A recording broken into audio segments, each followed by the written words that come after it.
Red book అంటే చట్టాన్ని ఉల్లంఘించిన వారిని చట్ట ప్రకారం శిక్షించడమేనని మంత్రి నారా లోకేష్ స్పష్టం చేశారు. రాష్ట్రంలో రెడ్ బుక్ పాలన నడుస్తుందన్న వైసీపీ విమర్శలపై ఆయన స్పందించారు.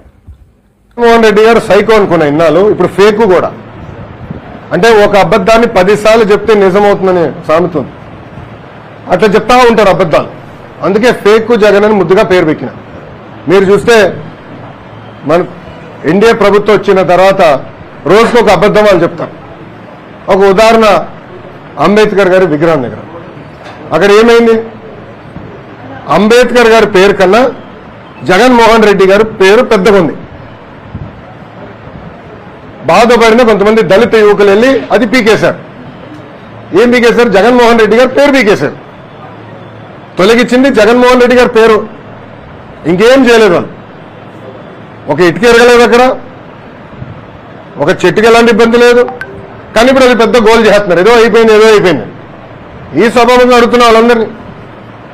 విదేశీ విద్య అంబేద్కర్ గారి పేరు పెట్టింది ఆనాటి ప్రభుత్వం, తెలుగుదేశం ప్రభుత్వం. మళ్ళీ అంబేద్కర్ గారి పేరు తీసి జగన్మోహన్ రెడ్డి గారి పేరు పెట్టింది ఎవరు? జగన్మోహన్ రెడ్డి గారి ప్రభుత్వం. దానికి సమాధానం చెప్పండి. అందుకే ముద్దుగా ఫేక్ జగన్ పెట్టిన. అబద్ధాలు చెప్తానే ఉంటాడు. 2019 అబద్ధాలు చెప్పే ముఖ్యమంత్రి అయ్యాడు. ప్రతిపక్షానికి వచ్చిన తర్వాత కూడా, పులివెందుల ఎమ్మెల్యే అయిన తర్వాత కూడా అబద్ధాలు ఈరోజు చెప్తున్నారు.